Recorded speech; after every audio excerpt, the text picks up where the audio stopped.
నమస్తే, welcome to BRK.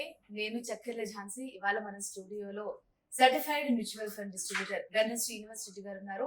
అసలు investment కి సంబంధించి పెట్టుబడులు పెడితే ఎలాంటి లాభాలు ఉంటాయి అనే దాని గురించి సార్ అయితే క్లియర్ గా అడిగి తెలుసుకుందాం. నమస్కారం సార్. నమస్తే అండి సార్, ఈ రోజు రేపుల్లో అందరికీ ఐడియా వచ్చేస్తుంది. టీవీల ద్వారా లేకపోతే ఇప్పుడు యూట్యూబ్ ఇన్ఫ్లుయెన్సర్స్ ద్వారా ఒక నాలెడ్జ్ అయితే వచ్చేస్తుంది సార్.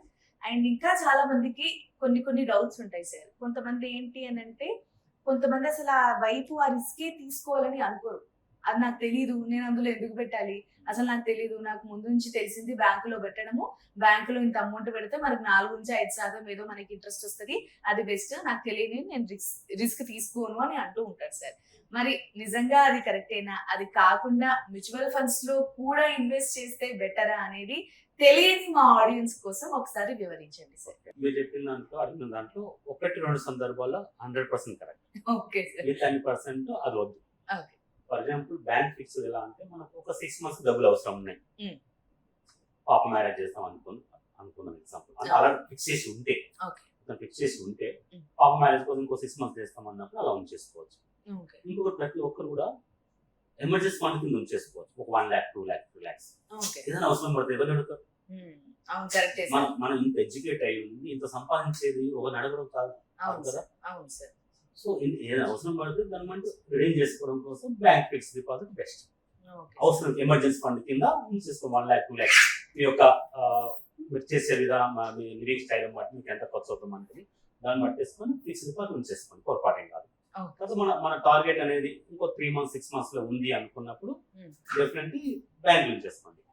బట్ మన టార్గెట్ గోల్ ఏంటి? 10 years అబో 6 years అబో 20 years ఉన్నప్పుడు అది ద్రవ్యోల్బణం ప్రకారం అనుకోండి. మీ ఇప్పుడు చెప్పే ఎగ్జాంపుల్, చాయ్ 10 years బ్యాక్ ₹1 ఇన్వెస్ట్ చేస్తే చాయ్ రేట్ పెరిగింది, మీరు తగ్గుతుంది అట్లా. సో కాబట్టి మీ యొక్క ఇన్వెస్ట్మెంట్ లాభాలు రావు. అంటే లాభాలు వచ్చినా ఈ ద్రవ్యోల్బణం రేటు వస్తు రేట్ పెరిగిపోయింది. ఫర్ ఎగ్జాంపుల్ 20 years బ్యాక్ మీరు ఒక ₹1 డిపాజిట్ చేశారు అనుకోండి, ₹10 కాకపోయింది, బట్ ఈ ₹10 అయింది కదా అని వస్తుంది. కాబట్టి డెఫినెట్లీ 6 కంటే ఎబో వచ్చే ఇన్వెస్ట్ చేయడం, మన ద్రవ్యోల్బణం 6% పెరుగుతుందని ఆర్బీఐ క్యాల్కులేషన్. సో ఆ 6% కంటే ఎబో వచ్చి లాభాలు తీసుకోవాలి. Definitely 6 and above mutual fund లో 12%. Almost all mutual fund AMCs అని కూడా ప్రాక్టికల్ నిరూపించినాయి. సో 12% ఎబో వస్తుంది. ఇక మీరు చాలా మంది ఏం చేస్తారంటే గోల్డ్ ఇన్వెస్ట్ చేస్తారు. సో మీకు ఫిజికల్ గా ఎంతైతే గోల్డ్ అవసరమో ధరించడానికి సరిపోయేంత అది ఉంచేసుకోండి. ఇన్వెస్ట్మెంట్ కోసం మాత్రం ఫిజికల్ గోల్డ్ క్యారీ చేయాలి. ఫిజికల్ ఇన్వెస్ట్మెంట్ గోల్డ్ అది పండగ కావాలి, మనకు కావాల్సిన మన స్తోమతను బట్టి మనకి ఎంత బంగారం ఉండాలి, పెళ్లికి వెళ్తాం, మీ యొక్క ఇన్కమ్ స్టేటస్ బట్టి మీరు ఉంచేసుకోండి. అంటే మీరు చెప్పేది ఏంటిదంటే, అది మీకు ఎంత నీడ్ దాని ప్రకారం గోల్డ్ కొనుక్కోండి, కానీ దాన్ని పెట్టుబడి కింద కన్సిడరేషన్ చేసుకోవద్దంటారు. ఇన్వెస్ట్మెంట్ కోసం అనేది గోల్డ్ ఫిజికల్ గోల్డ్ అని. ఎందుకంటే కొన్నప్పుడు మళ్ళీ జిఎస్టీ పడుతుంది, మేకింగ్ ట్యాక్స్ అంటారు, మళ్ళీ దాన్ని క్యారీ మనం దాచుకోవడం కూడా కష్టం. కోసం 2 days బ్యాక్ కూడా వీళ్ళు మాట్లాడారు అనుకుంటాం, గోల్డ్ కోసమే అనుకుంటాం. సో కాబట్టి ఇప్పుడు పిల్లలేమో యూఎస్ లో ఎక్కువ చదువుతారు, వృద్ధులు ఉంటారు అక్కడ, ఆ గోల్డ్ కోసం అంటే గోల్డ్ అని ఎప్పుడు కూడా ఫిజికల్ గోల్డ్ అని అవసరం లేదు. మీరు అదే ఏం చేస్తారంటే గోల్డ్ ఫండ్స్ లో ఇన్వెస్ట్ చేయండి. మ్యూచువల్ ఫండ్ లో గోల్డ్ ఫండ్స్ ఉంటాయి. మీరు మంచి అడ్వైస్, గోల్డ్ రేట్ పడిపోయింది న్యూస్ విన్న రోజు ప్రతిరోజు మీకు ఎంత డబ్బు ఉందో అంతా గోల్డ్ ఫండ్ లో ఇన్వెస్ట్ చేయండి. మీకు మ్యూచువల్ ఫండ్ ఎక్కువ ఉంటే జస్ట్ టాప్ అప్ వేసుకోండి ఎంత డబ్బు ఉంటే. చెప్పాలంటే ఒక హౌస్ వైఫ్ మీద ఒక మంచి వ్యాపారం చెప్తుంటాను. గోల్డ్ ఎప్పుడు తగ్గదండి, తాత్కాలికంగా తగ్గుతుంది. ఎగ్జాంపుల్ 100 years లో గోల్డ్ అనేది 700 times పెరిగింది. సో మన తాతల నుండి మనకి నమ్మకం ఏంది? గోల్డ్ పెరుగుతుంది, ప్రైస్ పెరుగుతుంది. ఎందుకంటే ఇది ఈ గోల్డ్ అనేది ఎప్పుడు పడితే అప్పుడు మనకు దొరకదు, రేర్ మెటల్. సో కాబట్టి గోల్డ్ ప్రొడక్షన్ చేసిన అవైలబుల్ రేట్ కంటే ఎక్కువ అవుతుంది. సో కాబట్టి production not possible, rare metal. తర్వాత ఏం చేస్తారంటే, ఇప్పుడు ట్రంప్ అతను మాట్లాడిన సుంకాల ఇష్యూ కానీ, రష్యా యుక్రెయిన్ వాళ్ళ వల్ల కానీ, తర్వాత చాలా స్టేబుల్ లేనప్పుడు, గ్లోబల్ గా స్టేబుల్ లేనప్పుడు అటు గోల్డ్ రేట్ పెరుగుతుంది. అలాంటి టైంలో మీరు గోల్డ్ ఫండ్ లో ఇన్వెస్ట్ చేయండి. ఓకే, డబ్బులు అవసరం లేదు అనుకోండి, ఎగ్జాంపుల్ బాగా పెరిగినప్పుడు అమ్మేసుకోండి, మళ్ళీ తగ్గినప్పుడు కొనండి. ఇట్లా నిరంతరము ఒక 2-3-4 లక్షలు ఉన్న ప్రతి హౌస్ వైఫ్ అది కూడా కూడా వ్యాపారం లాగా అనుకునే yes, తీసుకొని కొని ఉత్త బీరువాలో పెట్టే కొని బదులు అమ్మేసుకోండి. కొని అమ్మేయాలి. ప్రతి హౌస్ వైఫ్ దగ్గర నాకు తెలిసి వాళ్ళ ప్యాకెట్ మనం అమ్మగారు తెలిసి ఒక 5 లక్షలు ఉంటుందండి. గోల్డ్ ఈటీఎఫ్ కొనుక్కోండి, తగ్గిన ప్రతిసారి కొనుక్కొని పెరిగితే అమ్మేసుకోండి. ఓకే లేదు మీకు అవసరం లేదు అనుకుంటే అలానే జస్ట్ బై చేసి వదిలిపెట్టండి. లాస్ట్ 100-700 టైం పెరిగింది కదా, అదే కంటిన్యూ అయ్యే ఛాన్స్ ఎక్కువ ఉంటుంది. Okay sir. మిగతా ఇండస్ట్రీస్ పరంగా గ్రోత్ లేనప్పుడు గోల్డ్ మీద డిపెండ్ అవుతారు. తర్వాత మా యొక్క కన్జంప్షన్ పెరిగిన మా కార్లు కొంటాం, బైకులు, ల్యాండ్ కొంటాం, బట్టలు కొంటాం కాబట్టి డిపాజిట్ పెరుగుతుంది కాబట్టి అప్పుడు గోల్డ్ అనేది పెరుగుతుంది ఎవర్ గ్రీన్. బట్ మన పోర్ట్ఫోలియో కనుక మనం ఇన్వెస్ట్ చేస్తే ఒక 10% గోల్డ్ మీద ఇన్వెస్ట్ చేయాలి. ఇది మెయిన్ ఒకటి. ఇక బ్యాంక్ లో మాత్రం ఫిక్స్డ్ డిపాజిట్ వద్దు. ఎందుకంటే బ్యాంక్ వాళ్ళే షేర్ మార్కెట్ ఇన్వెస్ట్ చేసి మీకు మొట్టమొదటి లాభాలు ఇచ్చేసి వాళ్ళు ఎక్కువ లాభాలు సంపాదిస్తున్నారు.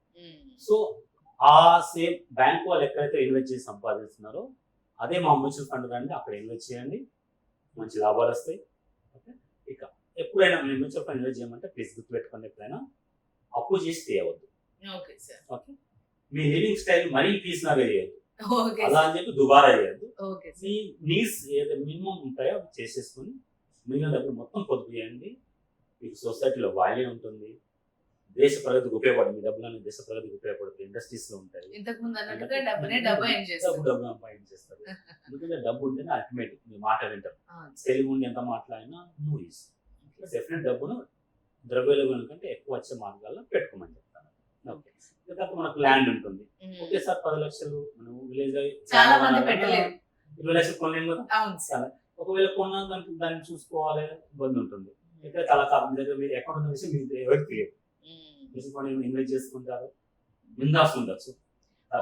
మొత్తం మీద ఒక రకంగా ల్యాండ్ కొనాలన్నా ఒక పెద్ద అమౌంట్ ఉండాలి, గోల్డ్ కొనాలన్నా అంత పెద్ద అమౌంట్ కాకపోయినా కంటిన్యూ. కాకపోతే మీకు ఇన్వెస్ట్మెంట్ ఉన్నప్పుడు ఉండడానికి ఒక ప్లాట్ కొనుక్కోండి.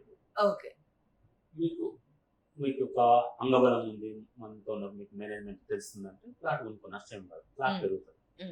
బట్ మన అనాలిసిస్ ఏం చెప్తాయంటే ల్యాండ్ రేట్ కన్నా షేర్ మార్కెట్ బాగా పెరిగింది. ఓకే, కాబట్టి మీ అవసరానికి ల్యాండ్ కొనుక్కోండి. ఓకే, బట్ ఇన్వెస్ట్మెంట్ కోసం పెద్దగా మీకు మంచి క్లియర్ టైటిల్ ఉంటే కొనేసుకోండి. బట్ అవసరానికి మీరు ఒక 100 గజాల స్థలం ఉండాలి అనుకోండి, అవసరానికి 1 గజం అమ్ముకోలేదు, మళ్ళీ మీరే ఒప్పుకోరు. అవసరానికి మీరు రిటైర్మెంట్ లో మీరు మనసు ఒప్పుకోరు. బట్ ఇక్కడ ఉందనుకోండి, 1 కోటి రూపాయలు మీ ఫండ్ వాల్యూ ఉందనుకోండి, సంవత్సరానికి 1,20,000 వస్తాయి.